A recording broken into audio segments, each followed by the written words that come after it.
All right. Hello, everybody. Good morning. I know it's a little early. At least for me it is. 8 o'clock's not my routine time, but you know how it goes. We got to do what we got to do, right? So anyway, I wanted to go over we've kind of had the beta thing going up here now for I don't know, about a week, something like that. And a lot of the feedback that I've gotten was kind of what I feared in the beginning, was a lot of people are running leads not quite being ready for it yet. And, this is something that we've talked about in our Thursday calls for years, is traffic is nothing but expensive unless you can convert it. So a lot of people I know are using ChatGPT, and ChatGPT is awesome, right? But I guarantee you it's not as smart as you are. You guys are just being a little lazy on that. Like I see, and I'm guilty of this myself. I'm totally guilty of this. I have used ChatGPT just right off the cuff as is without even reading it. But, everybody that has given me feedback that said they didn't get any action out of their leads, I said, please send me what you're sending out so I can look at it.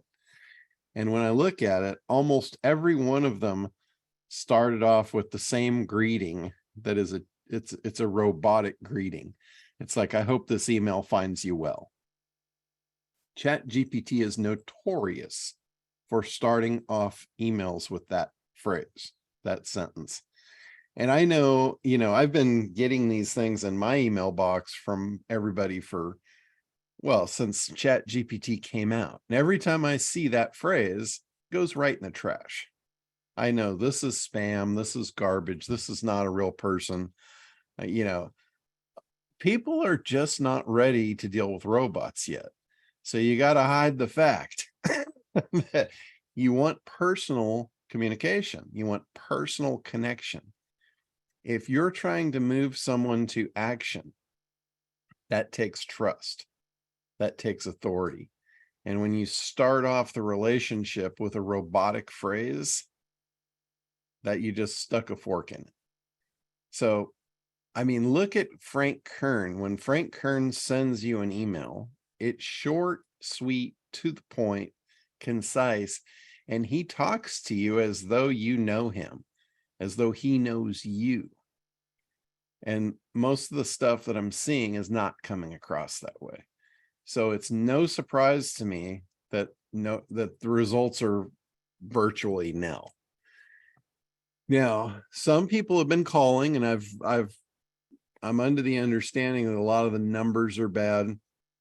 This could be from people, a lot of people when they sign up on forms. This data comes from forms. Like when somebody fills out a form online, they are they're putting their information out there. A lot of people are cagey. So it doesn't surprise me that they put bogus emails in, in a good amount of time. So that is just going to probably be the way it goes in this industry. The data will be what it is. We don't know. That's one of the things that I wanted to do in this test with this beta, is get a handle on what we're dealing with. What kind of animal is this? So I know how to market it. So we know how to open this up. I know a lot of you guys are going to you're already wanting to sell this as an affiliate because there's a lot of money at stake. Leads are the lifeblood of any business. But the deal is, the leads, as you guys know, you guys have heard me say this on my Thursday calls for years, that if you can't convert, traffic is worthless. It's just expensive. So you got to go back to basics. And like I said, when we rolled out the beta, if you're not ready for this might not be the right thing for you to do in the beta. Because, these leads cost money. I don't want you guys buying leads and just throwing money away. If you've got a funnel, or if if you've got a sales process, and you've got something going where what converts, and you're going to test these leads on them, awesome. That's what we're looking for. We're looking to figure out how well do these things convert. There's, we've learned a lot too. This has been a really good test. I know Brady's kind of, we've run him ragged because he's putting all the campaigns together. He's checking everyone before they go live. We're doing everything on our side to make sure that, the campaigns are done right, put up, and you have the best chance at getting the right lead. So we've learned some stuff about that too, like the amount of keywords. You need to have enough variation of keywords in there for the system to do its thing. They've got to be 3 words or less, like blue suede shoes, not the best blue suede shoes on the planet. Keep it concise, down to 3, and just kind of keep that in mind. Jeffrey, you got a question. Let's take care of that. If you guys have questions, go ahead and do the little raise your hand thing under the reactions. It was really just a comment on the leads that are coming in. Mm-hmm. So the company that I partnered with on our first test run, what we're doing is, because we need to get to a higher, more of an executive level within the prospective clients' companies, we're using keywords that they've known have worked for them. They've got a process that converts, but before taking a step forward with the leads, they're putting it through a second filter where they're looking at what data and information can they find out about the person based on the info from the lead. Oh, okay. To scrub that. So we're seeing what we end up with there. Okay, cool. And what have you found, come into any conclusions or anything with that? Not yet. Update I got from them last night was that they're putting, they're waiting to hear back from the person that they handed it to run it through their people finder, if you will, to get the detailed info on the people named in the leads. Okay, cool. Yeah, I know we actually run these through a few filters before they even get to you as well. Like one of the filters is people that are habitual spam complainers. Those go right in the trash before they even get to you. Verifications, like does the emails bounce? I don't know that we've got any verification on the phone numbers to know if the phone numbers are good. But I know, like, I've done this myself on multiple occasions. When I go to a form and fill it out, and I'm not really sure that I want to be followed up on and pestered, for the rest of my life, I'll put a bogus phone number in. So, and I don't know that we've got, I'm going to have to talk to our data provider on that and find out if there's any way that we can verify the phone numbers. I know we can verify the email addresses because, those can be pinged to see if they bounce. If they do hard bounce, then they're in the bucket. So lots of stuff to learn about this. So pretty cool. Yeah, Libby said 50% of the phones were not valid when she did her calls. So that was great feedback, by the way. All right, Richard, go ahead. Oh, John, I was wondering, I've gotten a couple of emails from you guys saying that my site AI is not set up. Well, I didn't pick up that site AI code when I was setting things up. And also there were like 3 accounts set up and a couple were canceled or whatever. So if I had gotten that AI code, it would not necessarily be for the correct account that I'm in right now, but I can't find a place to recapture that AI code for my website. Once, if you don't grab the code when you set up the thing, there's no way to get back to it to find out what it is. So I need to know which AI code I need to use, because I can't get back in there to find out, there's no place to grab it. Oh, and by the way, your links are still red, at least on the one that I'm using. You got red link on a black background. Richard, I'll field that question. I'll send you over yours. We had an update to that, so I'll send you over your current site AI embed code, and you can take care of it. Let me know whenever it's ready to go and you want to turn your campaign back on. And anybody else that has that as well, we have to put a new embed code, and I can get those over to you. Obviously, we we've had a little bit of headaches as far as you guys not being able to see some of the campaign. We're going to change that. It's coming, but I will get that over to you, Richard. Oh, I really appreciate that, because that was a bit confusing, particularly given that some were set up and some shut down and some weren't, or whatever. But I have a part B to this. So thank you for that, Brady. The part B is, you said set up SendGrid, and I've tried to find up SendGrid, and they say it's easy to set up. Well, the first thing, the only way you can set up an SMTP account is with an API key that you have to set up, and you have to set permissions, and it doesn't say where to do it. They have no videos or whatever. So I don't know. I spent 3 days trying to figure out how to set up SendGrid just to send some, so I can warm up email. You know, I've got a place warming up my emails, so that's taken care of, but I haven't been able to get SendGrid. It looks to me like what I'm trying to do is, there's a company called Magnetic Mailer, and they have you set up an Amazon AWS account, which is technically more complex, but they give you complete walkthrough videos. So I got it set up, and I was waiting for the approval. And Amazon is really weird. They automatically set you up with one area, and then they say they aren't going to approve you because you aren't set up in another area. So I'm not really sure what to do with that. But So let me just address that one with SendGrid. We're working on building an API into the system that will connect with SendGrid, but that is not up and running yet. So basically right now, if you're using SendGrid, you're using it as a third-party platform. So it's not really connected to anything. You would take the leads right out of that spreadsheet, import them in, and then use SendGrid as a standalone platform currently. yeah, Now, that's there's a better solution that somebody came up with that, or I think at least it appears to be a better solution to me off the cuff. I haven't used it, but there's a company called Gmass, Gmass, and it's a paid service, but it's for sending bulk email through Gmail. So it connects directly to your Gmail account. And that's really the best way to do cold email, because no matter how you slice it, this is a form of spam, whether we like it or not. If you do it right, you won't be seen as a spammer, right? Because, you know, the leads are accurate. The leads are identified as what they're interested in. So if you do it right, you should not ever be considered a spammer or seen as that.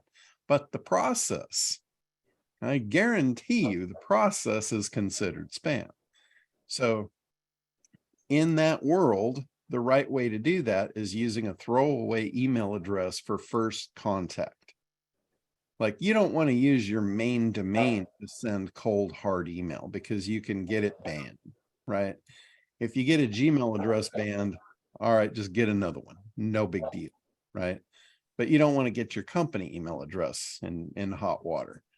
So using Gmass might be a really good solution in the beginning to get this cooking. The other thing about it is, and again, I haven't used it, this is just what I've heard, it will connect to your Google Docs, and as these leads come in, boom, it'll instantly send them through using your Gmail account. So that might be a good solution for anybody that wants to kind of automate the process of emailing these leads instantly. So that's a pretty cool way to go. okay. Thank you, John. The reason I was using Magnetic Mailer is that they're third party, and they use, like I said, Amazon. They say that you can also use SendGrid, but like I said, I'm having trouble even figuring out how to get SendGrid to even work. So, but you can send 10,000 emails. Your first 10,000 emails are like free, because that, you know, Amazon doesn't charge you. So it's like $10 a month to send up to 100,000 emails or something. So there's nobody that beats that price once you get all the dots connected. But I have my infonet and org of my domain for throwaways free for. So well, you don't really need mass horsepower for this. I mean, I don't think you're going to be buying 10,000 leads a day. You know, this is like, you know, 5-10 a day. That's really all you need. When you're working with quality, if you're blowing 5 to 10 emails a day through the system and you're seeing results, that's when you're going to want to scale. If you can do things that are positive with 5, then you can do positive with 10 and 100 and then 1,000. And as the numbers get bigger, the money comes in and then problems disappear, because then you just hire somebody that knows what they're doing and you say, hey, set this up for me. I don't want to deal with it. Make it happen. I've been listening, John. That's exactly what I have planned, but I have 3 domains that I can pitch, and I don't, if I got up to 50 a day, I'm not sure how I would handle, particularly if these leads are as good as we hope they are once you get your program dialed in. And obviously mine's not dialed in yet. That's what I'm still working on. So yeah. I completely agree with all that. The problem was just finding an email sender. Even though I'm sending a few, it needs to be automated. Otherwise, you're sitting here cutting and pasting, and then in the first one you screw up, you've screwed up the rest of the list after that, because you're like buttoning a shirt and missing a buttonhole. The question I have is, what is when you get tags and that sort of stuff? One of the tags because I want to set up different tags for each keyword and break them out that way so that I can personalize the emails based on the keyword that they used. So I have to be able to have a tag field or a merge field where I can do that kind of stuff. I'm assuming that can be figured out or connected. That's not going to be a problem, right? No. In the future, once we get the API connected and all that, we'll be able to do that stuff. It's just right now it's manual, so you're kind of on your own for the initial test. Tony's been waving his hand at me there. I think there's something relevant. So go ahead. Thanks, John. Great stuff. Yes, thanks. Can you hear me all right? Yeah. Okay. I've sent out 120 emails now. So I've been doing the statistics. I've got a 98% delivery rate of the emails as I get them from you, nothing else. And on my first email, there was a 31.33% open rate on that as well. Okay. Okay, so the open rate's been good. I've been phoning as well. What I wanted to know, is there a way to distinguish between a landline and a mobile number? Because you've got phone number 1 and phone number 2. Yes, I will ask. I'm not exactly sure what those are being pulled from. I'll have to ask. Hey, Brady, John. do you know that one offhand? Well, if you want, Josh is unmuted. Josh is actually on here. If you want Josh to roll, I think some of these questions can be fielded even after he's done. And then he can field some of these questions with us, if you don't mind. I don't want to overstep you. Yeah. But, No, Josh, if there's something that he is on, and he's having some camera issues, but Josh, can you hear us? Yeah, can you guys hear me all right? Yeah. Got it. Okay, good. Let's let him roll, John, and then if anybody has any questions, we'll go from there. That way he can fill in what's there. Okay. Okay, can I just say another thing about the keyword choice? You were talking about only use 2 keywords, and through the emails that I've sent now, I've found that the 2 keywords are incredibly general. I was getting keywords, say, for solar panels, solar energy, and people I phoned were kids saying, oh, we're busy doing a project. So we need to have a way to put a little bit more buyer intent in the keyword, where it is like something near me or best or whatever, because in some instances your short keyword is just too general. Yeah, we can go 3 words in the keywords. So it's not limited to 2, it's just limited to 3 at this point. Yeah, because look, the funnel I'm putting it through works on Facebook ads. So from there, I know it's converting and people are booking. But what I've had with just the 2 keywords is that it was too general. I got opens and a lot of delivery and things like that, but I didn't get any like buyer intent people coming back. And I generally I don't have to wait 3, 4, 5 emails down the line or a phone call after that for feedback on the funnel. So I know it works, it returns. So I'm just saying that the targeting there, we might need to go a bit deeper on the keyword to actually, mine the more interested people. Okay. Yeah, and I can kind of address that a little bit. So with the keywords, it's kind of like a pay-per-click campaign, right? You want to, you end up with a bunch of keywords, you see which ones work, and then sometimes if you're getting, and you're looking at solar leads, so I think I've specifically looked at your campaign. If you're getting all of your leads super early in the day and you're getting a couple of keywords and they're not working very well, maybe we just need to get rid of those keywords, because if you limit it to say 10 or 20 leads a day and you've got a couple general keywords that are very popular, those are probably going to be the ones that populate with leads quickly. You get rid of those, you let some of the more targeted keywords work throughout the day. You still get your leads, but they may be a little more targeted. So I think it's just a matter of tweaking the keywords and coming up with more specific ones that will perform. Josh, if you go into his campaign, we just tweaked it this morning and based it more towards contractors and installers versus just basic solar panels. I think that's what we're talking about. So if you go back into that, correct me if I'm wrong, we put together a lot more, but it's exactly what you just talked about. So I think we will see better keywords coming into your Google Sheets, Tony. Yeah, now that's fantastic. I'm looking forward to see them because, as John said earlier, I'd rather have 10 or 20 good emails or people to email than having 10,000 and it's just a headache. And so, I'm quite keen on that. Thanks. Tony, off screen, we need to talk about some of the folks you're sending leads to. I see Freedom and Apricot up there.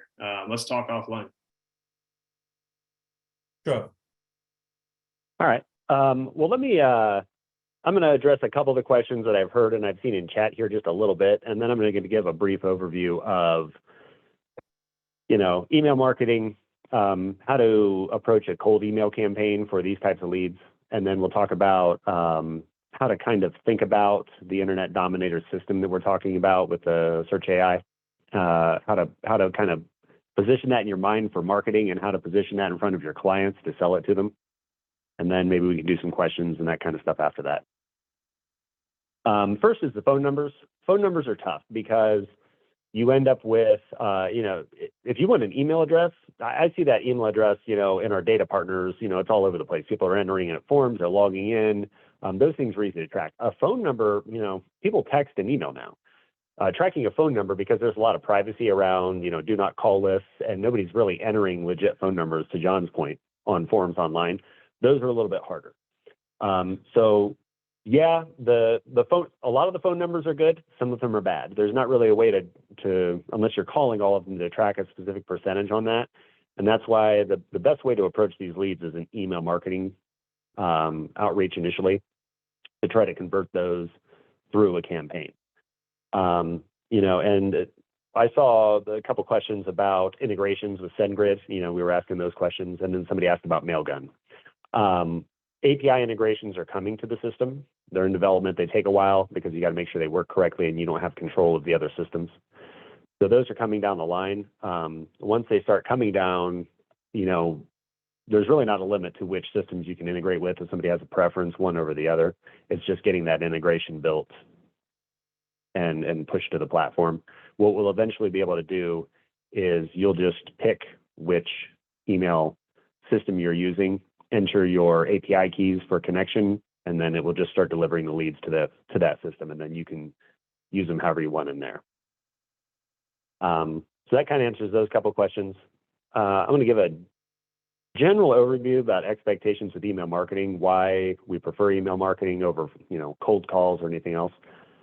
And I apologize for my camera. I'm traveling right now, and I have a very limited bandwidth where I'm at. So if I turn on the camera, it will probably disconnect. So you don't get to see me today, which is probably not a bad thing. We'll let Brady do the dance for you. So we'll look at him and listen to you. We're both bald and Brady. have some red hair, so it's pretty much the same thing. I'm not much to look at either, so I got you, Josh. I'd say Brady's pretty. You can look at him. We'll leave my camera off. Okay. So email marketing, second to SEO, like when we talk about digital marketing, second to SEO, email marketing is the biggest return on investment that a client can make. Depending on a lot depends on your product and your niche and that kind of stuff. But, you're going to generally see a 30% open rate on cold emails. It could be as high as, we've seen as high as 40 and 50. It just kind of, again, depends on the niche and how active that clientele is and looking for that thing. But, you're going to see a 30% open rate.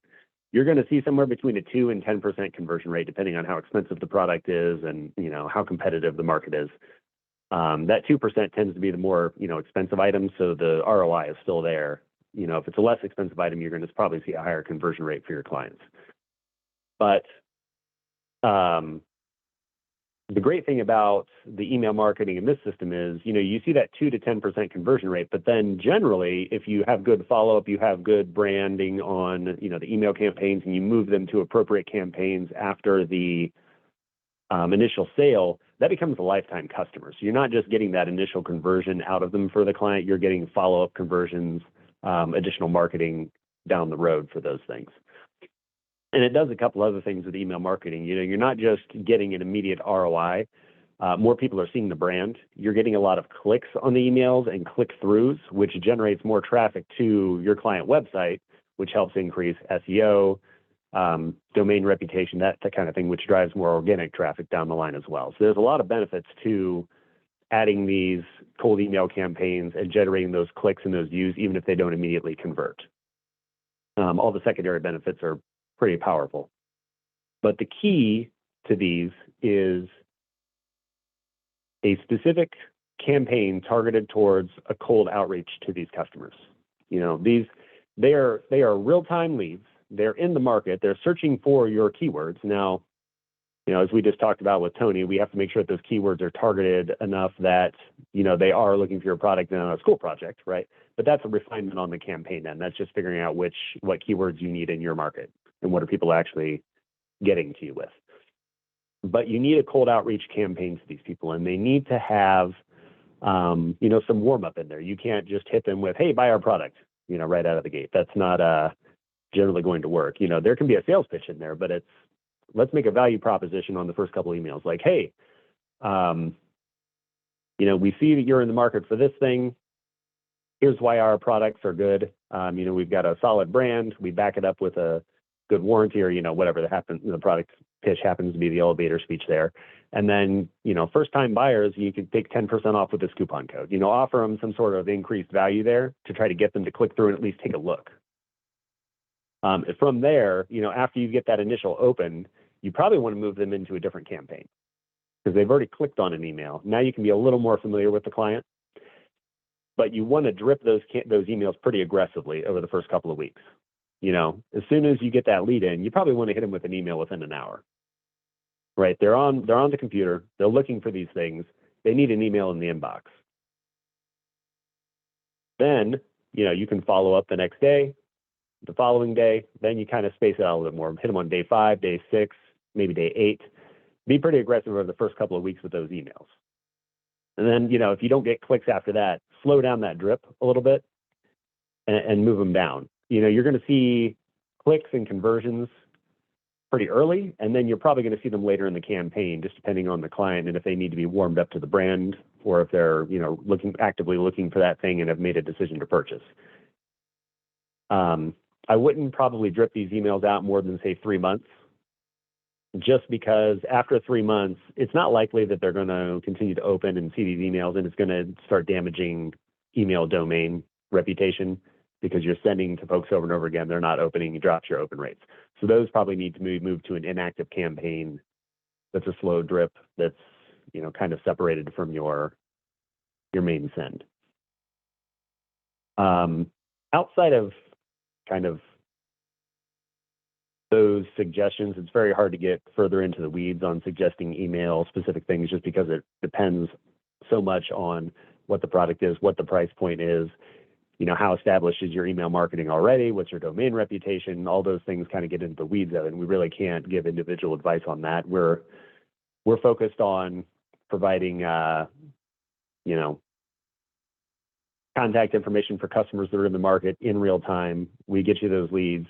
at that point, you kind of need you either need to know how to convert those out of the gate with a funnel, or, start working with a specialized email person that knows how to do those. And I'm sure John could, if you don't, I'm sure John could help you with that. Let's see. I'm trying. Yeah, right. I want to throw in Uh, there before we move on. I want to throw in there that those numbers that Josh is throwing out there of like the open rates and the conversion rates and stuff, that is based on a highly engineered campaign. Like if you have a shitty subject line, you're not going to get open rates like that. If you have a spectacular subject line, you might get better open rates than that. So I just wanted to throw that out there. I'll Yeah, mention that's true. something too. I just want to throw this in real quick, Josh, because I've gotten a lot of emails, and by all means, guys, I want to have a great relationship with you guys, help you guys in any way. If you guys are successful, we're successful. But my career, if you will, has not been spent in digital marketing, email marketing, all that thing. So if you're coming to me for those types of services, I'm going to point you right back to John, or like Josh said, a professional. Because I'm probably not your guy. I know enough to help out the sales and marketing, the front end, but I'm here to service you guys for the internet dominators, the unlimited AI leads, and help you as best I can there. And then from here forward, whatever John has for me. So I'm not trying to cop out on that. I just don't want you to lean on me for that. And I'm not the professional in that area. You got the man, the myth, the legend in your back pocket. Just use it. So. Yeah, we support that every Thursday, so we got that. That should be pretty well covered. Right. Yeah, that's a good point. That is a well-engineered campaign that I'm talking about the numbers for. I've been doing email marketing for a long time, and that's generally when you have a good campaign, it's set up well, and you've got it dialed in. Those are the numbers you're seeing. You can't expect those numbers out of the gate. And I'll say, as you're spooling up a campaign, it takes time to generate that, right? You're not going to send one email and see a 30% open rate and a 2 to 10% conversion rate out of that. This is over the lifetime of the marketing campaign to these cold emails. You may have a really good open rate at the beginning. You may have a couple customers convert out of the gate, but most of those are going to happen over the next 2 to 3 months as you're following up on these emails, explaining your brand, putting yourself back in front of these people over and over again. That's why that kind of funnel system is important. You start that funnel system, you don't see an immediate return. As you continue to feed that funnel system and you continue to refine it, that's where you start seeing the return from customers that you brought in a month or two ago. They're converting now, and then you're feeding more into them at the beginning. And everybody's familiar with how funnels work, but that's the way that we got to look at this as well. And if we look at the law of large numbers, I know these are targeted leads. Yes, they are looking for the products. They're looking for these search terms that we're targeting. 1 to 3 leads a day, you may not see super amounts of success with. I'm just going to be completely honest with you, just because it's the law of numbers. If we're talking about 30% open rates, we're talking about 2 to 10% conversion rates. That's over a good sample size, right? If we're putting 10 people into the system, I can't guarantee you that you're going to see the average on that particular 10 people, right?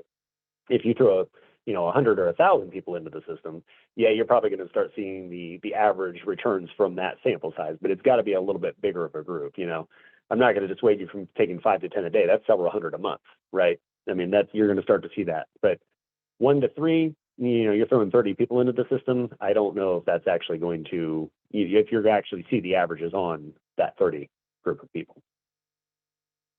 Yeah, it's like Okay. running a Facebook campaign with $5 a day. It'll take you 2 Right. years before you figure it out. Yeah, and refining the campaigns are hard with that many people too, because if you get 3 clicks, you're like, well, was that just random luck, or was it was the subject line correct? It's it's hard to guess on that. So I just wanted to throw that out there. Okay, so let's talk about the Internet Dominator system. How I kind of think about it, and then we can talk about how to talk to your customers about it, because I think that's going to be valuable. Because I know Brady's gotten some feedback about, I'm just trying to wrap my head around this, and he's gotten a lot of questions. So I think we should just go through it, talk about it, and then you guys can kind of have a better idea, maybe it'll solidify a little bit. So traditionally, to grow your email list, what has been the overwhelming thing for the last several decades is pay-per-click, right?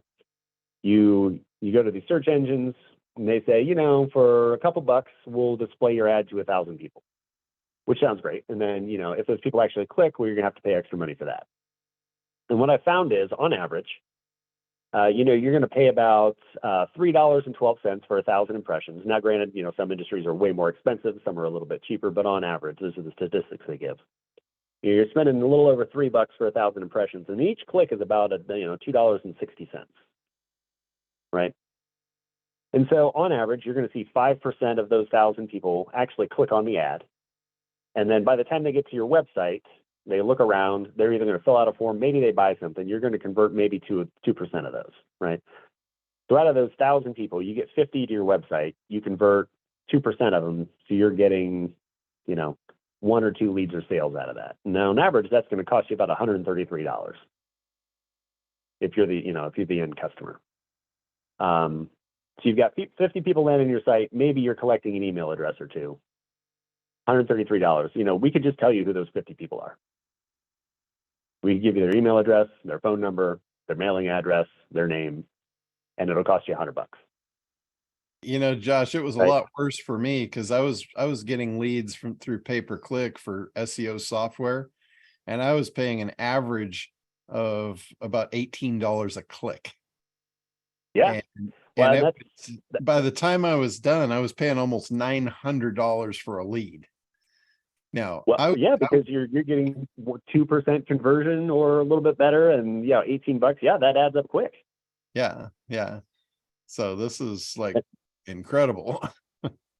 Well, and that's and that's the industry. That's the average for pay-per-click, and a lot of the pay-per-click is driven by small companies that are selling inexpensive items, so they can't raise those numbers. We have a company that does manhole cover repair, which seems super random, but they're paying $70 a click because when they convert a customer, it's a $75,000 job because they're tearing up the street, they're replacing sewer stuff, manhole covers, all those sorts of things, reconditioning. So it depends on if you have a $75,000 sale, well, yeah, $70 a click doesn't seem crazy. That's where the averages may not apply to your industry, but then you're probably selling an item for a lot more, so it ends up in the end coming out to be the same difference. But I guess that's kind of my point, is you're going to spend more money on pay-per-click hoping to generate traffic that you hope fills out a form to maybe capture that customer lead. And again, we can just tell you who it is. They type in the search term in, we've got their information, here you go. And instead of displaying an ad that you hope they click on, you can just end up in their email box. And people are considerably more likely to follow up, open an email, follow a link, read that thing than they are to read the ads on the side of a search engine and hopefully click there. So Josh, the frustrating, or not frustrating, I should say, but the part of that I've kind of heard is, addressing this. How do I talk to my customers about it? And in your guys' defense, you've only seen this for 6 days. So it's like, how do I talk to my people about why this is so much better than maybe pay-per-click? Or they can take money they're spending from their pay-per-click campaign and put a little bit over here and give you the opportunity to show them and prove to them. But I don't know how to talk about it. I've heard a few people that they've literally, like, some of their customers have been somewhat turned off or a little bit skittish because obviously you may not know how to talk about it. So Josh, you said you're going to mention that. Roll that right into how do these guys talk to the customers so they can actually understand the value of what they're bringing to the table for those customers, and probably even a lot less expensive. Yeah, and I try to position it very straightforward as you have customers out there that are searching for your product, and instead of trying to display ads to them and spend all these banner advertisements and all these other things to try to get them to click, I can just tell you who's searching for those terms and give you their information to put it directly in their email box with the ad that you want to display, and you're not going to be limited by a 200 by 200 pixel. And the conversion rate on email, if you do it right, is 1,000 times pay-per-click or anything else.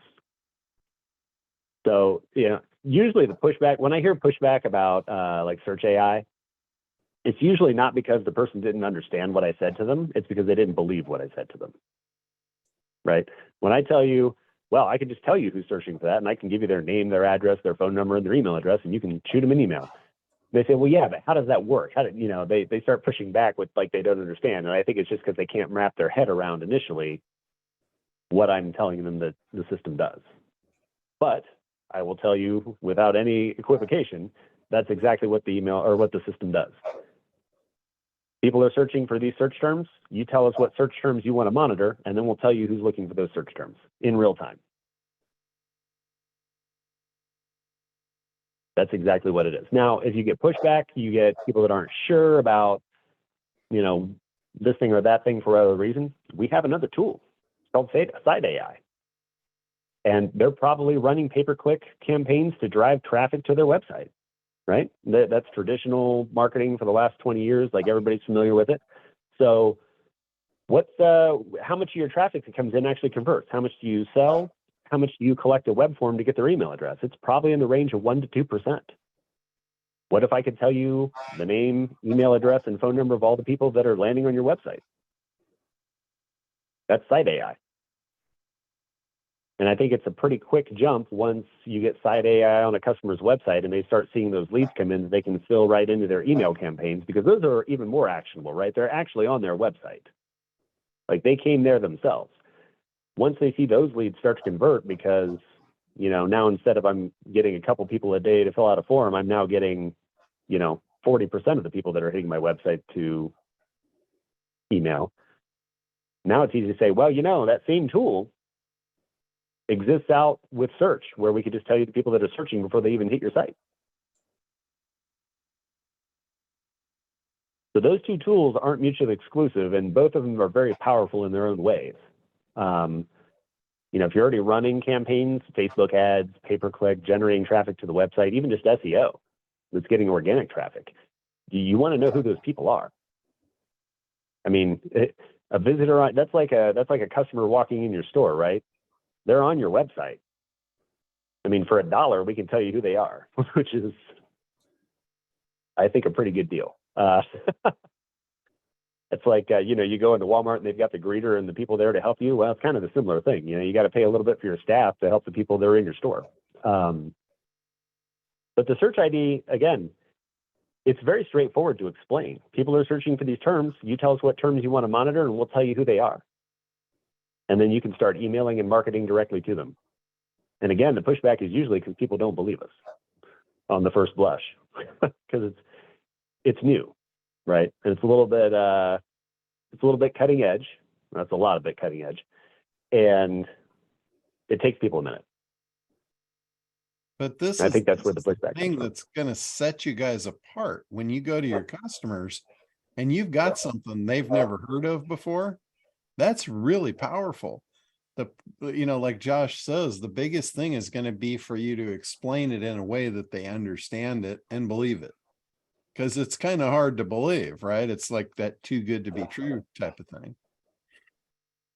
The biggest thing for me, and again, I don't come with a 20-year history of digital marketing background. I've always just asked people if I could show you up to 30 to 50% of the website traffic of unique new visitors coming to your website with Site AI. Would you like to know? Yeah, I mean, I'd love that. We're only getting 2 to 5% with who I'm working with right now. Well, would you also like to know who's actually searching online real time for the keywords that, you know, like Josh said, that you're looking for an ideal customer? We can give you that same information in a Google sheet with bam, 6, 7 different descriptions that they will be blown away at. So I will say this, Josh mentioned, you know, sometimes they don't believe it. That's not going to happen if the right campaign orders are in place, because the subject line, like John talked about, and all that kind of stuff, you know, they're going to start seeing all this like spam feedback come back to them because the right campaigns aren't set up, because it's not professionally done. You're not working with either yourself or John or a professional in that area or whatever. So going back to where we first started at, everything that we offer, in our opinion, is superior to a lot of products out there. But if it's not done properly, you might as well just throw money in there and wish it goodbye. So that's where we really got to focus on, going from here. So go ahead, Josh. Yeah, I was going to say, along those lines, one thing to consider, because the thing I've seen is, you get these leads and everybody's afraid of cold leads. It's, well, we've got to explain our brand and how, how do we explain to them how we got their information, right? That's kind of one of the, because we're getting it kind of second party. One of my favorite customers is very upfront about this with their email campaigns and say, hey, you never heard of us, but we saw you were looking for our product, or welcome to, and I can't give, the name of the customer obviously, but it's like, welcome to the, such and such family. And here's a 10% coupon code. They have an unsubscribe link at the very top of their email. Like, don't want to ever hear from us again? Unsubscribe here. You know what that does? That prevents spam reactions and that kind of stuff, which people are afraid of, which I'm gonna be honest, we have a very low spam rate across all of our campaigns. Like, people just don't report them, but they have the link right at the top. They hit you with a really good coupon code, and it's kind of a funny email. They're a little humorous about it. Like, you've never heard of us, but welcome to the, such and such family. Here's an awesome discount if you want to, come take a look. So that's one option that you could look at, is to just, get the 800-pound gorilla in the corner out of the way right up front, and then just begin your email drip campaign. We've seen some success with that too. So it just kind of depends on the product and then, who you're marketing to. May I coattail on that in just a second? Because it would seem to me, John, that unless you're dealing with people who actually have functioning campaigns up and running, so you're just substituting these leads for their pay-per-click budget or something like that, that's one thing. But I would seem to me that early on in the conversation, like from the get-go, you need to have the thing, do you actually have the follow-up?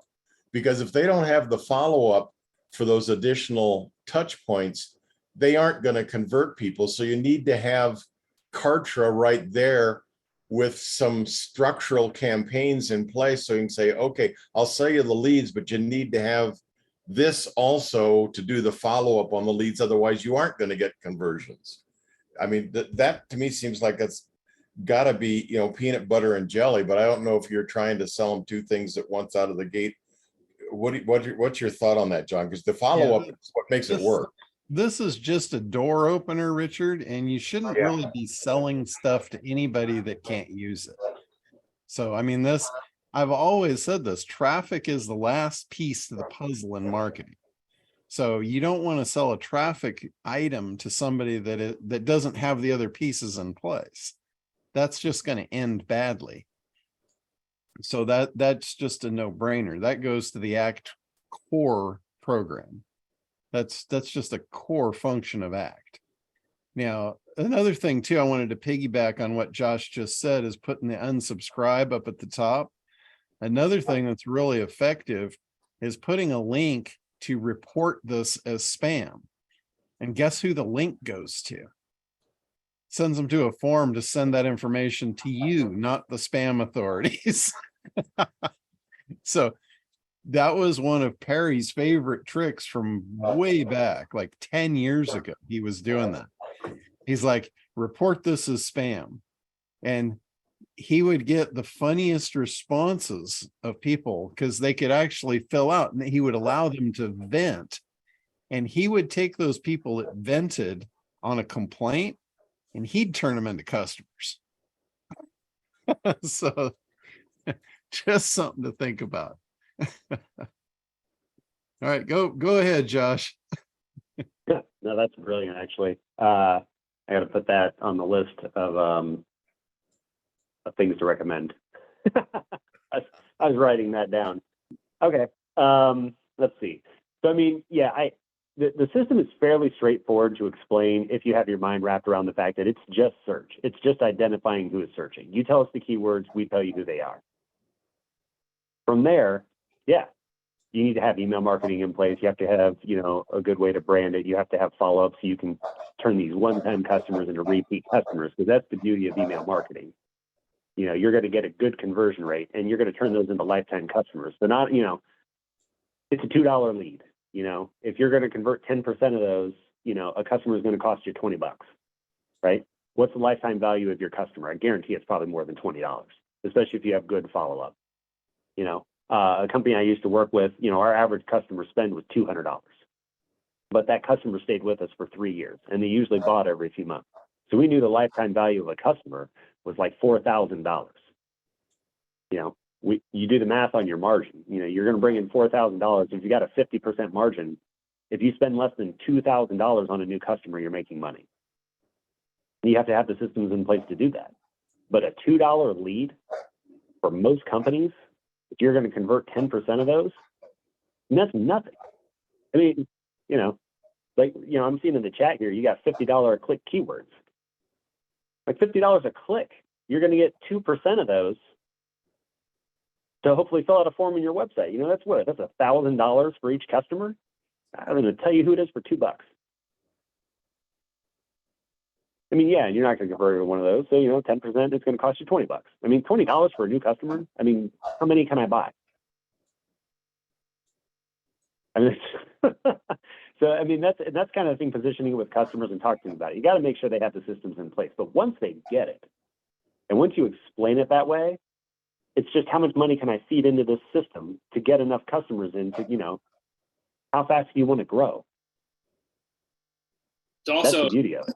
It's also, you know, if they have a PPC campaign, then just convince them, you know, to spend X amount of % of that money with you over the next 6 to 12 months and see what happens. Run kind of a side by side. If they're not willing to, hey, wait, it's not broken, don't fix it type of thing or whatever.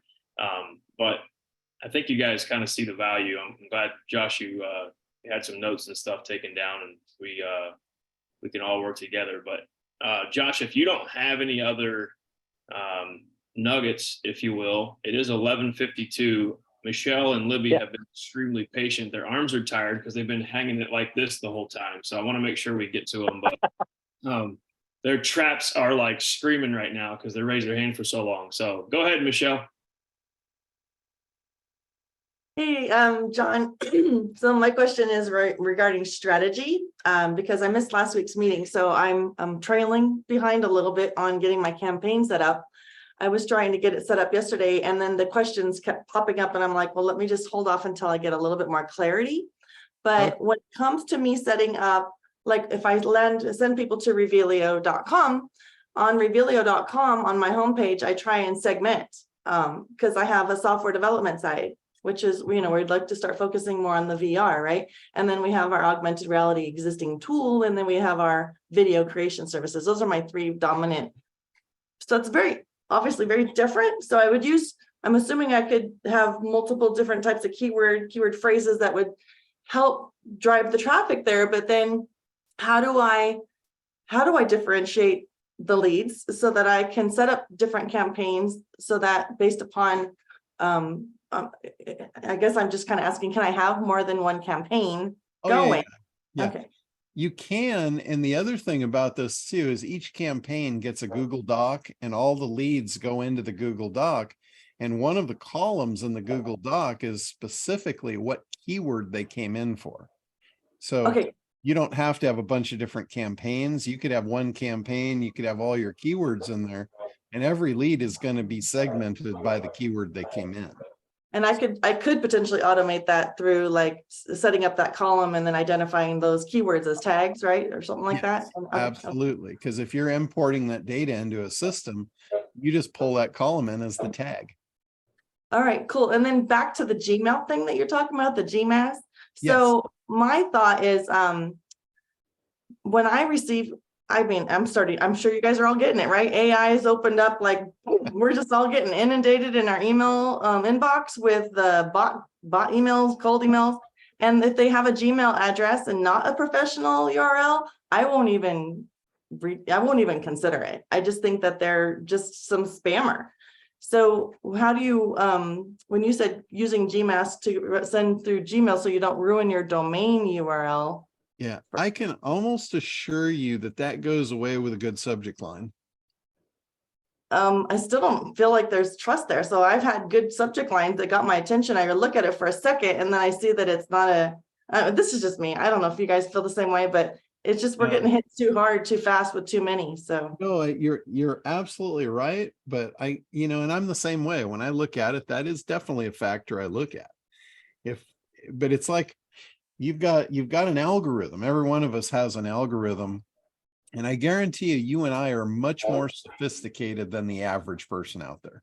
Mhm. So you might be overthinking that, okay, but well, that's fair. but I guarantee you that if the subject line grabs them and they look at it and it doesn't look spammy as far as the email, like you open that email and it says, "Oh, I hope this email finds you well," right in the trash.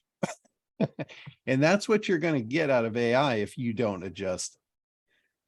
So, but I guarantee you, you get a good subject line and you get a Frank Kern style email that is just instant. Here's what I've got. Here's what it's going to do for you. Here's what I want you to do next. They're going to react. Well, I appreciate that input because like I was getting ready to do a whole Tech with Heart episode around this whole cold email thing with AI. And so this has been very interesting to hear. And Randy, and Randy's not on here, and I don't mean to bash him because I know he's probably going to watch this later. But I looked at the emails that he was sending out, and it was all me, me, me. It was, I do this and I do that. I'm like, they don't give a shit about you. All they care about is themselves. And they're on, I teach this in the Thursday calls. They're on a timeline. They're in a specific point in their life and they want a different outcome. And that is all that's important to them. The fact that you have the vehicle to take them from where they are to get them what they want is everything. And if that's not front and center, you're blowing it. You're missing the boat. You might as well play a different game because you're not going to win. I only play games I can win. So very important. John, can I just add something to that there too? It's just something I've done in the past with past companies is the whole point of the Gmass or whatever system you intend to use is to not get the domain reputation of your primary domain damaged, right? And so some companies or some even just people just don't feel the email address is professional, and that's like John said, I think opening a good email can overcome that. But if that's a hard stop for you, what's your website? Revealio.com? Is that right? Yes, okay. But I have other domains, like I could do RevealioMediaSolutions.com and use that one because that's not my primary. Revealio.com is my primary. Well, and what I've done is small variations on the website. Like, what if you went up to Google domains and for $5 you registered Revealia.com with just an A at the end, or something slightly different that people might not notice? Register that domain, send the emails from that domain. It's still Revealia.com, and you can put all your normal branding on it. People aren't going to look at that last A that on the email address and really even notice. You warm them up with that, and then move them to the main one. And if Revealia.com loses domain reputation, there's 1,000 other domains that you can register that are just small variations that you can use as throwaways to warm up these emails. Yeah, I kind of was thinking along those lines just because I know I don't pay any professionalism to any Gmail accounts. I'm sorry. It's a trust issue right now for. How about Hotmail? How do you feel about Hotmail? Oh, goodness gracious. AOL. Yeah. Oh, yeah. You can AOL email address and yeah. Yeah. Well, I appreciate your time. Thank you. Well, and I want to put one more thing on there. You mentioned the keyword, that the people are searching for. That's Search AI. The Site AI tool will tell you what URL they landed on your website. Did they land on the front page? Did they land on a product page? Where on the website did they land? Right? Yeah, I think I just need to get with Brady. Yeah. Brady, I need to talk, bro. So yeah, there's lots of amazing things that you guys are offering to, you can do a combined approach. Yeah, this is cool. Thanks, guys. And one thing too, I wanted to this goes back a few minutes in the conversation, but Josh was saying, you get somebody that knows how to convert and they're like, how much can I buy? That's absolutely true. The biggest problem for marketers that know how to convert is scaling. And where they run into scaling problems is they just can't buy enough. There's not enough volume of traffic for them to purchase through their current channel. So this gives them virtually an unlimited channel to scale. Like I was having trouble buying SEO software keywords because I wasn't willing to spend enough. With $18 a click, I can only get maybe 1 or 2 a day buying them like that. But with this, I mean, I turned this thing on, went to bed, and when I woke up, I had over 700 or over 600 leads. It was almost 700 leads on SEO keywords at $2 a piece. And that wasn't even turned all the way up, right, Josh? Yeah, that actually got capped because we wanted to make sure it didn't like go nuts. Yeah. They called me in the morning and they're like, "Are you sure?" I'm like, "Whoa, hold the phone here, guys." Like we accidentally went to sleep and woke up to 700 leads. So we were like, well, that's probably enough for now. Yeah. All right, Libby. Sorry about the wait. Hey, no worries. I'm taking notes anyway. Hey, 2 things. First of all, thanks for your information, Josh. But you had said registering, your Gmail as a abbreviated of your domain name. Well, my name and my company is my name. So not quite sure how to do that. You could do Libby-Jason. You could do Libby Jasons. You could do getlibbyjason.com. You could do Libby Jason Live. You could do a number of them. Okay, so variation of that. Okay, so my question is that, and I did talk to Brady about this, and I tell you, Brady, you are just so helpful and very patient. So all of my emails and all my things are on Kartra, so I know what my open rates are of my newsletters and all my stuff. But we're not using Kartra for this. So I am loading things into my CRM, categorizing based on keywords, sending out emails from there based on the keyword. But I have no analytics. There's nothing on there. So there's no way for me to see who's opened what. So until we can, shift things to Kartra or whatever, what are my options and what would be my next step for following up? Because I don't know where things are landing at the moment. Okay, Josh, do you want to take that? Yeah, I mean, I think the easiest thing to do is, you're trying to get them to click through to your website. Put an opt-in form, in the email, or when you there's a couple ways to skin that cat. Put an opt-in form that pops up when they click through that link, so you're capturing who that person is. That way you can move them to Kartra, right? Because now they clicked on a link, they're probably not going to report you as spam. It's deliverable. Now you can move them to Kartra. The other option is put Site AI on your website. And when that person clicks through the email, now they're on their website. That's a double hit right there, right? You found them, they got the email, they hit your website, move them to Kartra. Okay. Really the point of setting up a different email provider is to keep from damaging your primary domain or your primary email system reputation with cold emails, right? Telemarketers that call all the time, they're constantly changing their phone number. That's why you constantly have to block a new spam number every time, every week. It's the same thing, but you just don't want to damage that domain. So use that to weed out the ones that are going to report spam or unsubscribe. And then once they've either clicked through or had some sort of interaction or opened, move them to the main system. They've opened your emails. They're not going to report it. Now you can start marketing with your main system. The other flip side of that is you probably need to get some analytics loaded into your CRM system or your non-primary system, so what the open rates are. That particular CRM does not, offer any analytics at all. Yeah. So, and then I thought, can I go to another one? Obviously, I'm going to have to move all those people, which will be real exciting. But it's like I already have Kartra anyway, so I'd like to just be able to roll things into Kartra as needed. So I would recommend just hang tight until we get the SendGrid thing in place. The Okay, SendGrid will tell you your open rates, I believe.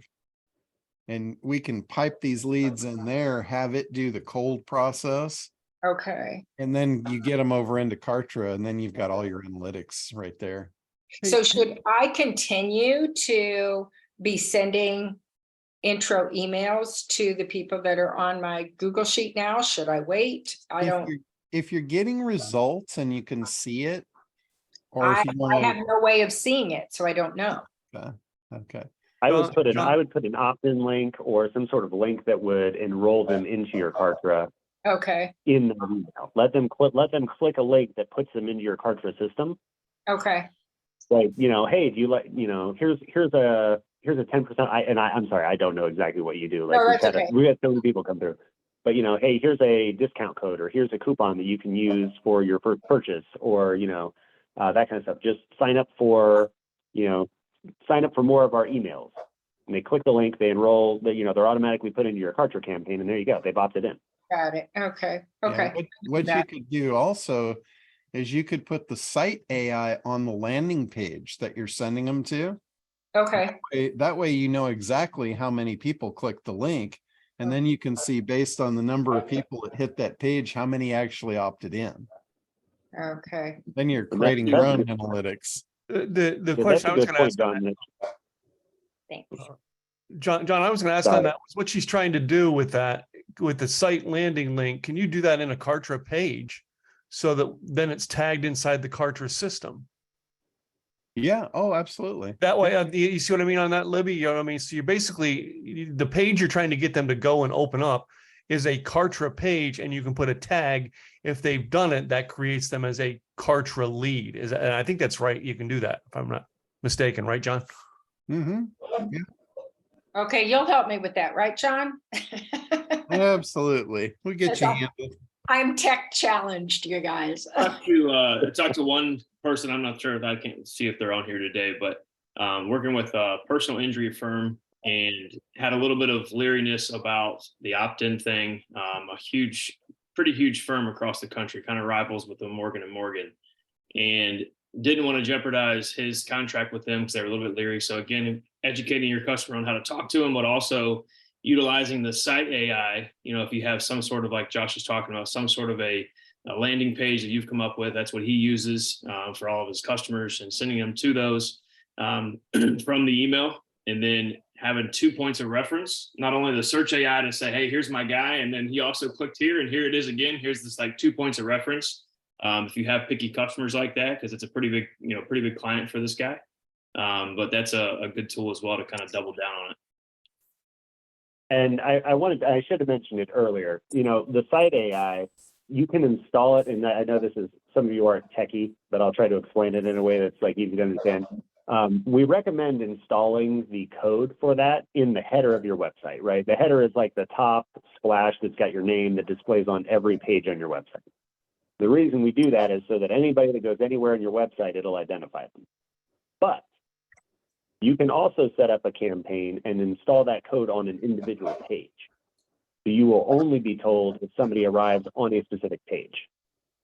And that way, you can put that page, if you want to, into the link in the email, and you'll have a campaign that specifically tells you people that land on that specific page, instead of wherever they're landing on the entire site.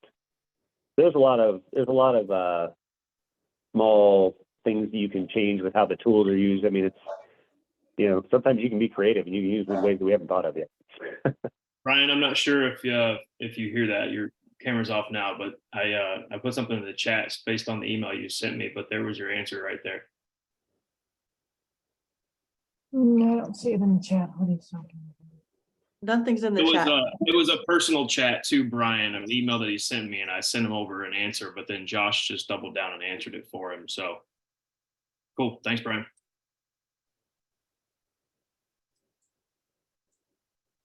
All right, it's 9 after 12. Nobody's logged off, so I guess we're not abusing too many people's time. If anybody has any more questions, looks like we got Gwen and Jeffrey. So go ahead, Gwen. Actually, it's not Gwen, it's her husband. My name is Rustin, of John's people. I do have two questions, and might have already been answered earlier. And John and I have had side conversations about it, but is there a way through the email drip system, even through Kartra, there should be, obviously, maybe we need to inherently put in artificial intelligence on some of those things, where we could pull the marketing identifier of each person that already has, especially from Facebook, the psychological profile, so we can have the email customly tailored to their psychological profile in order to expand their click-through and ratio. That's the thing. That was the question I was wanting to have. And then what on also the other second question is e-commerce.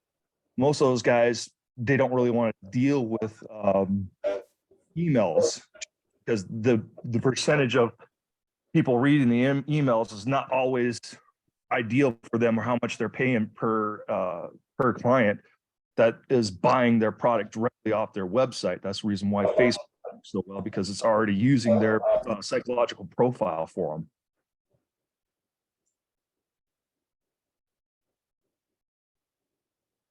Was that one to me or to Josh or? Whoever's able to answer that. Okay. So if you got to match up the right kind of advertising to the right kind of client. Like if you've got somebody in e-commerce and they're selling, nuts and washers for a nickel, and that's all they're going to buy, and you don't have a lifetime value, you really can't afford to spend much to acquire them. But if you're e-commerce, if they come in and they buy a washer or a bolt or something like that, and then the next thing you know, they're going to buy air conditioning units for 50 apartment complexes, you can afford to pay a lot of money for that. And the guys that just don't want to do email, they don't understand, and it might be real hard to convince them of something that they're totally against.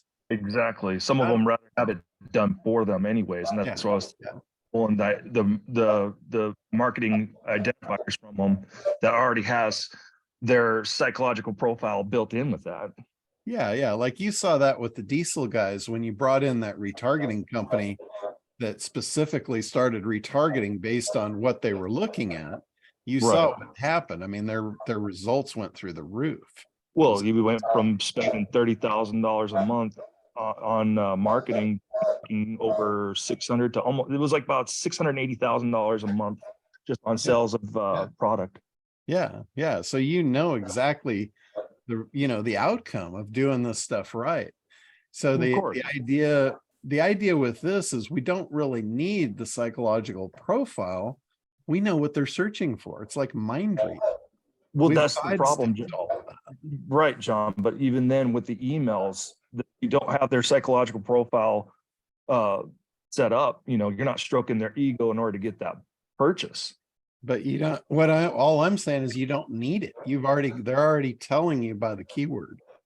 Right. I get the keyword, John. You should already know enough about their journey based on that keyword that you could get anything you need out of that. Right. When we do your research for those three phrases, that's not a problem. We'll get that. But I'm just trying to look at when we start doing Kartra, we start adding the emails to that, expanding on that 1% so we can actually have more reasons to talk about how good this is where I'm going. I'm trying to get to the nitty gritty nuts and bolts into the dirt here, sir. Absolutely. So what I would recommend is like setting up an individual landing page with an opt-in in Kartra for each keyword. That way, when they come in, you can actually flag them and tag them for that particular keyword. Then they're self-segmented inside Kartra. And let's say they come in and they fill out the form 2 or 3 times. Now you're just adding tags to an existing customer in Kartra. You know more and more and more about them. As they go through your marketing campaign and they go through your sequences, every time they raise their hand for something, Kartra can add a tag to it based on what pages they look at. They don't have to opt in. Right. I fully understand that. Yes. So you could build a lot of that data that you're relying on currently out of Facebook. You could build that right in your own system in Kartra. Very easy. I'm just trying to be lazy and do it a little bit easier. Well, I mean, I've had There's conversations. a machine that could do it for me. That'd be awesome. Well, just to your point, I have had conversations with Josh about that, about grabbing that marketing ID and pulling additional data. And he assures me it is possible. So, you know me, as we go on, we're going to make things better and better. So you might get your wish at some point. Okay. But Yeah, right now we that's gotta walk before we run. Josh, I you mean, got a John comment on that? Yeah, John makes a really good point is, name, phone number, email address, and home address is just tip of the iceberg here. I mean, the amount of data that we can match to these customers and then we could eventually provide is huge. But, we're in the beginning innings here. Walk before you run. Yeah, we have the data for some of those things. Vetting it. First of all, we already talked about phone numbers being hard because there's not a lot of digital stuff. The rest of the data, everybody has a huge digital footprint for. But I've got to vet the data. We got to make sure that it works and that it's valid to that customer before we roll it out. But there's a lot of stuff out there. I mean, even to the point of, down the road here shortly, we should be able to implement business data. And so I can tell you where they work. I can tell you what their phone number is, what their title is, if they have a LinkedIn URL for their profile. There's a lot of that stuff is coming down the pipeline. Yeah, we want you to get used to the system before we overwhelm you. All right, Jeffrey. I was just on the site AI. I Yeah. had attempted to set that for Kartra page, a landing page I'd set up, and it gave me a message back that it wasn't a valid page.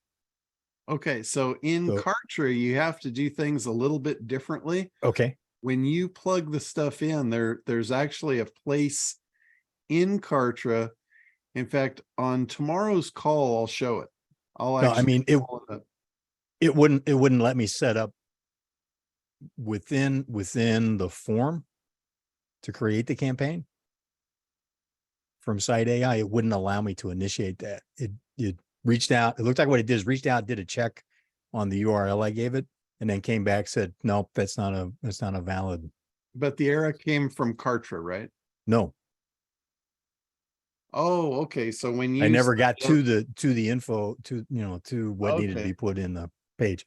So it just, Gotcha. is it the way, Was- it was just wondering if it might've been the way I defined the link, because let me have Brady look at that for you and see Yeah. if you can figure out what's going on.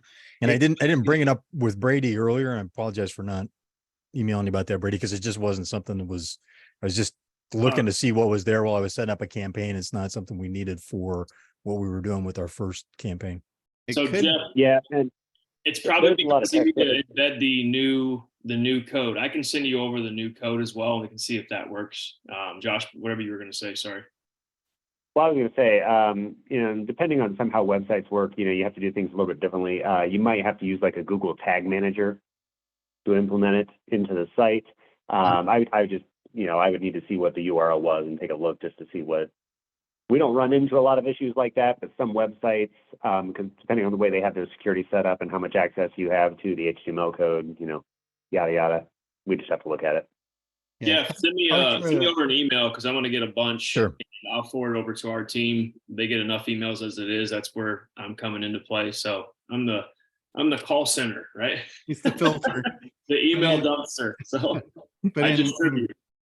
Kartra, Super. you got a couple of things that I could think that it could be. It might be that you didn't publish the page yet. No, it's published, because what I did is, for right now, our main domain, so adventureceo.com, is forwarded to a Kartra landing page. And when I was requesting Site AI, it's, it walks through the questions. Do you want to have this? I go, yes. What's the URL? I entered adventureceo.com, and that was where it flagged it as not being valid. Now, could it be because it's forwarded, or? Yes, that's because it's a forwarded domain. So that's not the Okay, actual there we go. domain that the code's going to be on. Got it.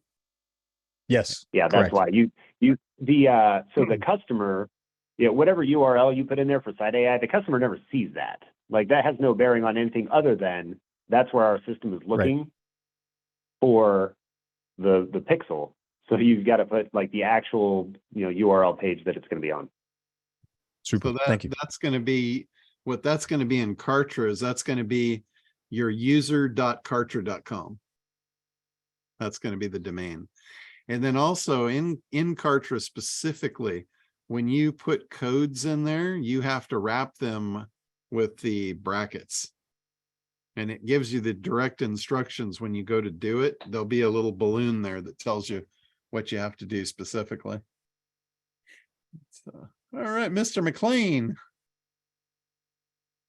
Hey, boy, this is a whirlwind. This is going to make my head explode. All this, on one hand, I got all this information. On the other hand, I've got magical thinking in my head.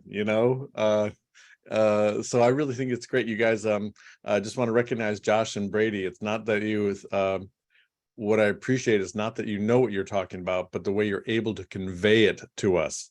That's a separate skill altogether. So anyway, thanks.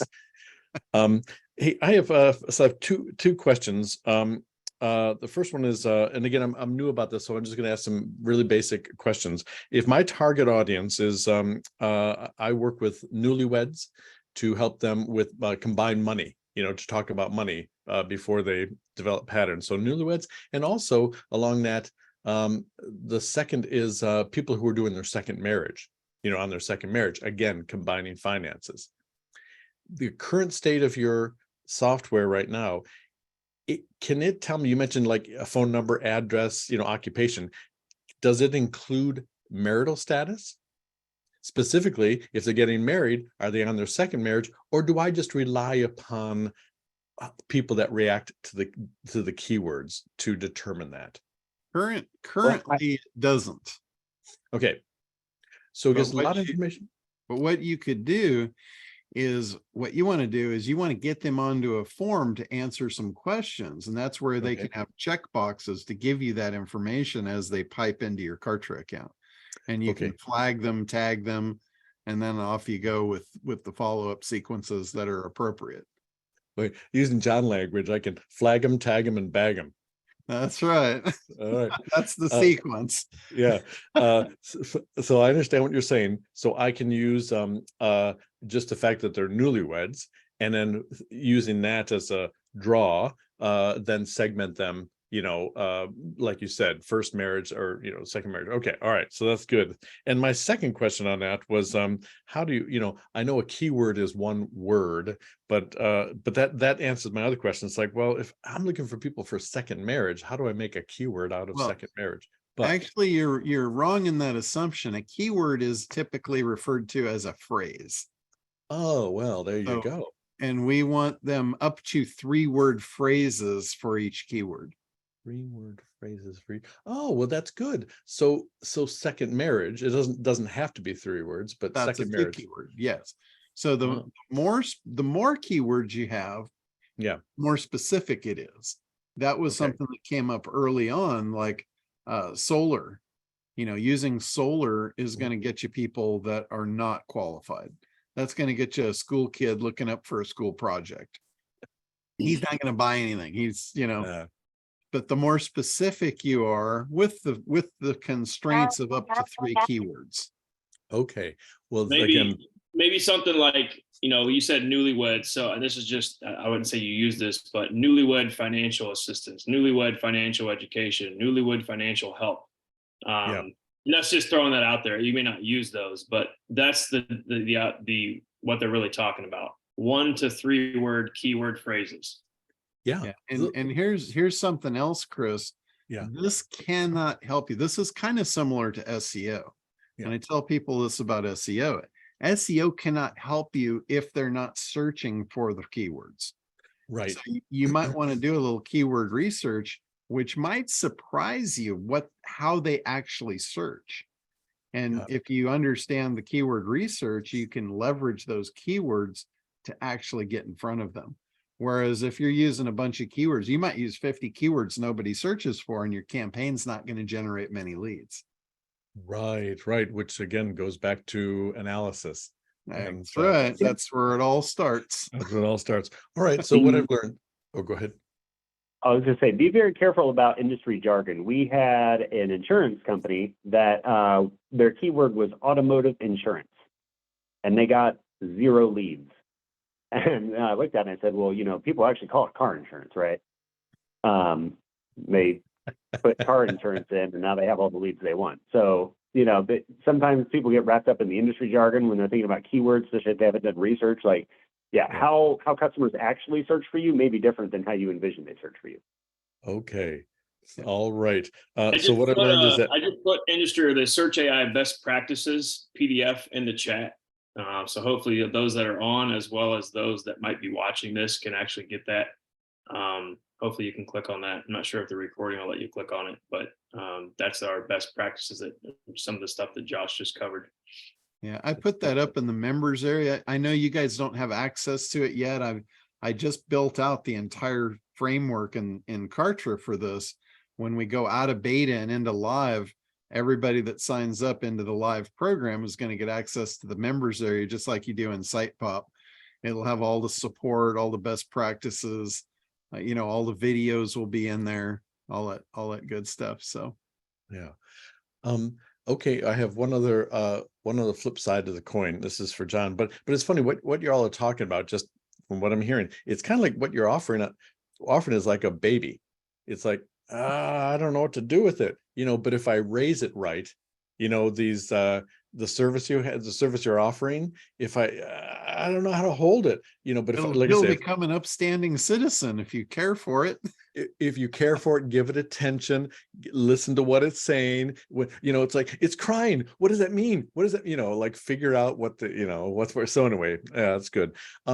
The one thing I have for you, John, you mentioned a couple of questions ago about, you said, you know, you can actually, based on the keywords, you can actually send them to different Kartra pages. Right? Like if someone's, I think you said so based on a keyword, you can send them, you know, if they're lighting on one keyword, you can send them to a separate page. And if this is working, so can you just give me the, like a guru outline? So when they hit on this page, then they go to. Yeah. It's super simple, because every lead that comes in it's already flagged with the keyword. Okay. So your job now is to get them tagged. Yeah. And you get, after you flag them, I love that, flag them, tag them, and bag them. Yeah. So the system is going to flag them for you. Flagging gets their attention. Tagging them shows intent. That's moving them to a Kartra landing page to opt in to now get the tag. Okay. Then they go into your follow-up sequence that nurtures them, educates them to why you are the best solution to their problem, and makes them an offer. That's where you bag them. So it's flag them, tag them, and bag them. Okay. And I did want to give you a piece of wisdom that I don't know if it relates here, but I think it's really cool. If you don't raise your children, you will raise your grandchildren. Oh, yeah. Yeah. I don't know how that relates, but I had to throw that to you. Yeah. I'm seeing that in many of my friends. Yeah. All right. Henry. Thank you.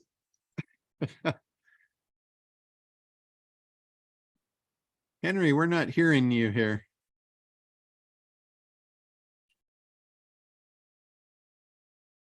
I don't know. Henry's probably got an issue with his microphone. Let's go to Anthony, the Dark Knight. Is that better now? Oh, yeah.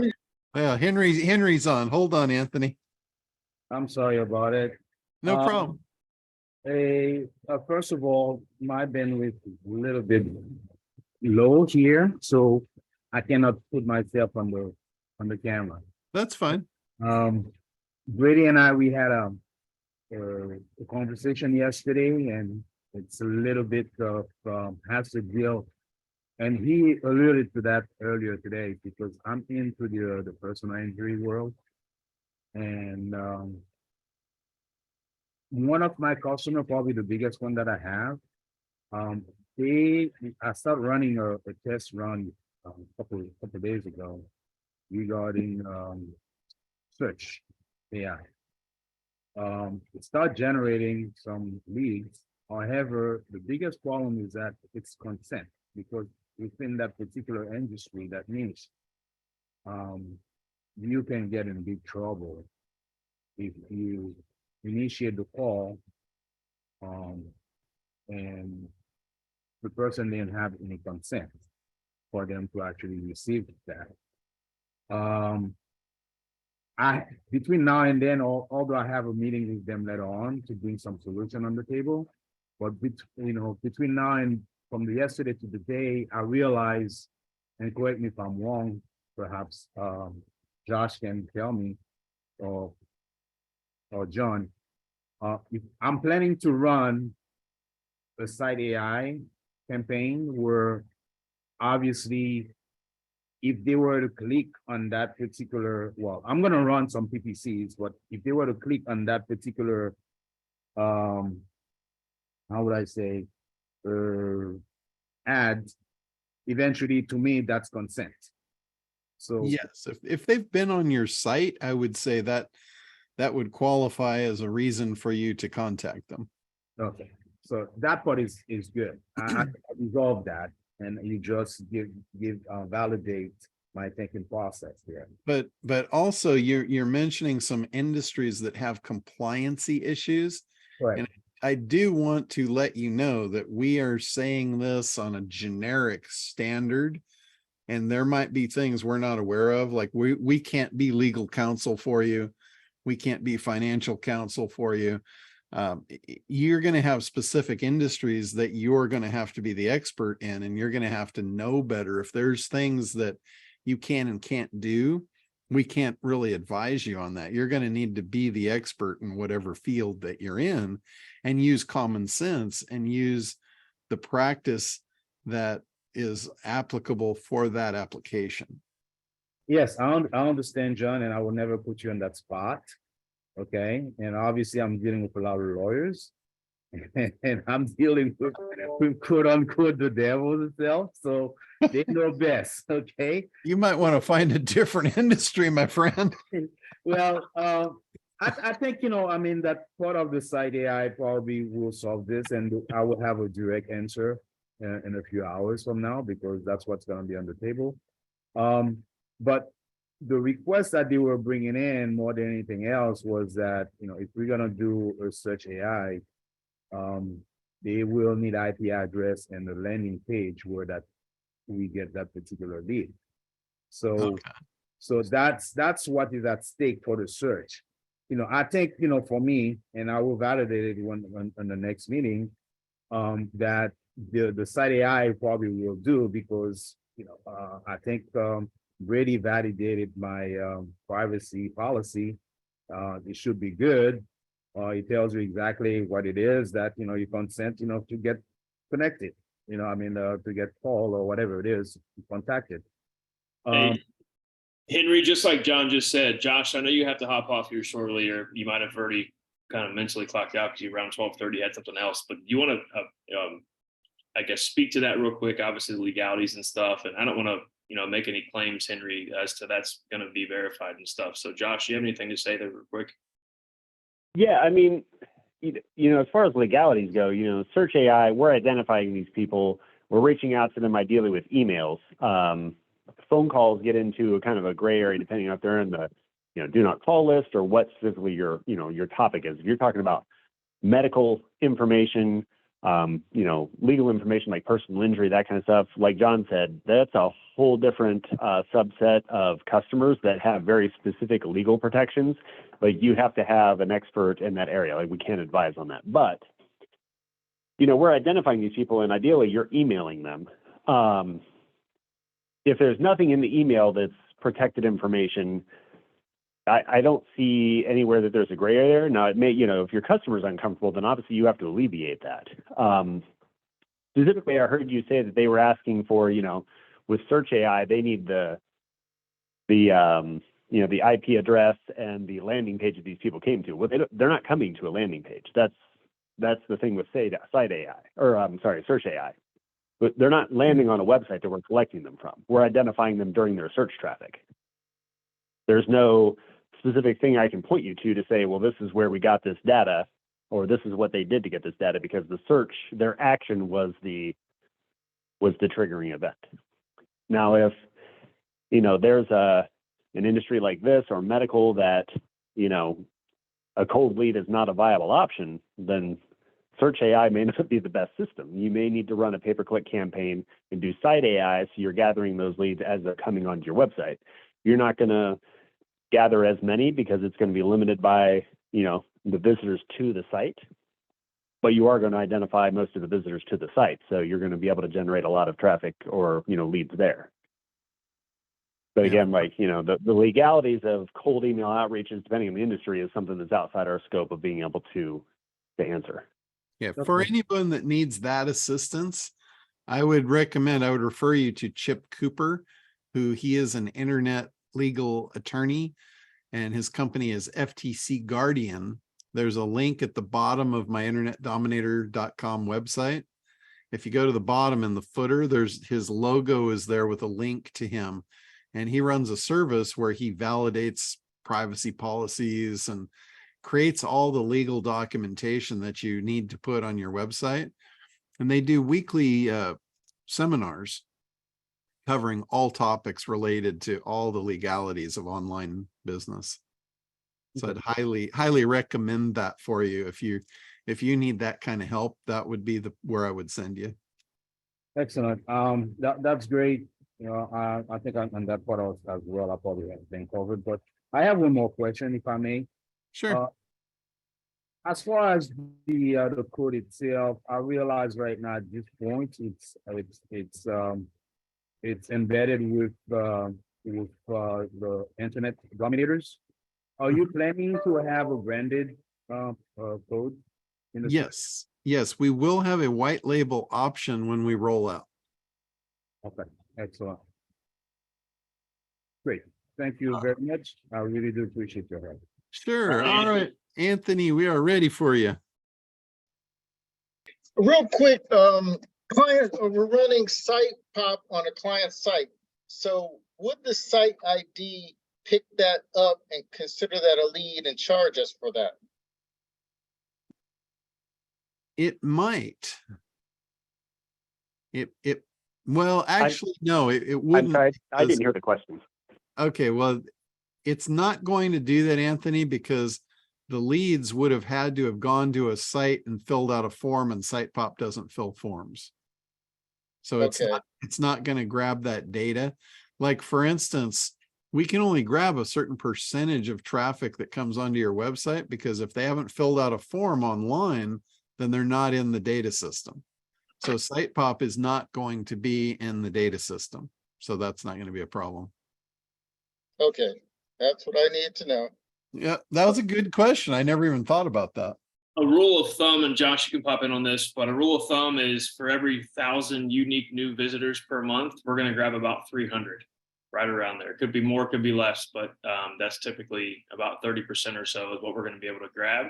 As you guys know, a lot of your traffic on websites now is bot traffic, up to 50% or more, usually that. So Josh, if you want to speak to that, or if I totally butchered that, then just tell me to shut up. But No, that's right. I mean, you got to understand the caveat is, you know, I don't want to tell you that we're only identifying 30% of the people that land on your site. I'm going to tell you we're going to identify 30% of the traffic to your site. And as Brady just alluded to, that those are two completely different numbers, right? Bots make up, you know, good and bad bots. They're crawling the sites constantly. You know, they make up anywhere from 30 to 50% of traffic, depending on the site. And, you know, there's a lot of variables.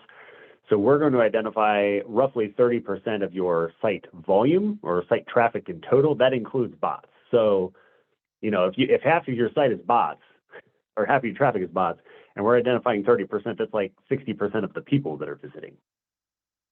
Yeah. So it's a high percentage of the people, but it may be a low percentage of the overall traffic because half of them are robots. Yeah, like the Google bot hits your site multiple times a day. You know, if you've only got 10 people a day hitting your site and Google's hitting it 5 times, that's half of your traffic volume.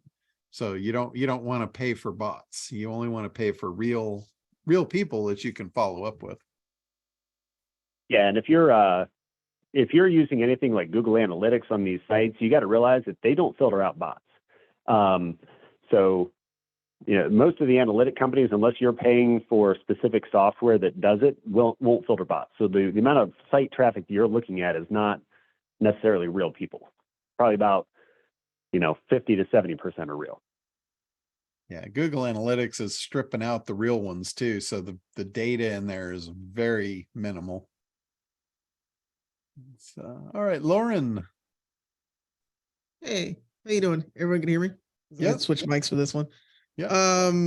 I can speak. I'm not a lawyer, but I'm a federal contractor. I'm going through compliance with text messages and phone calls because of the call center and stuff. So I can say this: if you're using, for those who deal with lawyers, and I deal with a lot of lawyers, unfortunately. We're really Unfortunately. sorry to hear that.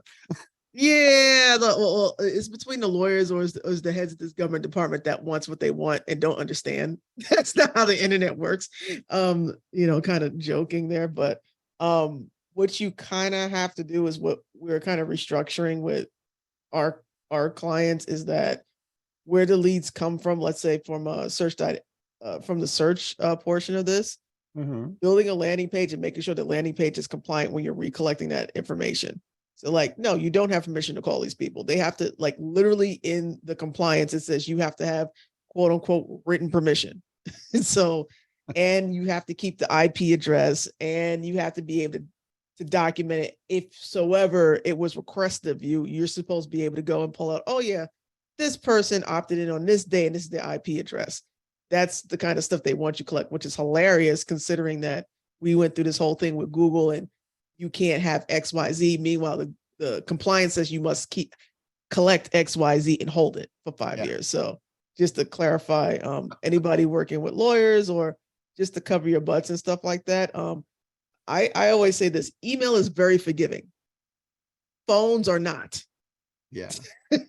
You'll get caught a lot more with phones, a situation. So if you're taking the cold, let's say cold traffic here, and you're going to go through a cold email campaign, it will probably be the safest way for you to go about that, to recollect information of people who are actually interested in making sure that on whatever landing page you're collecting it on, that you have that in there that, hey, something of the verbiage that's kind of like, oh, by entering your phone number, you are giving us permission to call, text you about informational and promotional means, and then making sure whatever landing page you use in Kartra that is collecting the IP address and that you have that information kind of stored. So when you collect that information, don't trash it, just in case. But that's kind of the quick overall for anybody there who had questions about it. If you can do that, then you'll be fine.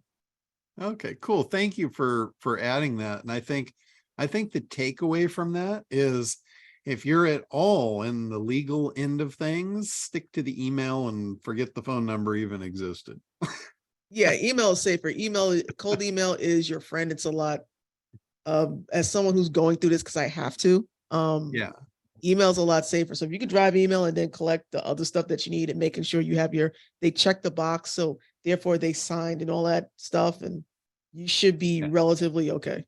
Yeah, and Kartra is really good about that for forcing people to, to opt in and forcing them to check the boxes, and it keeps the IP address, so it's right in the client record.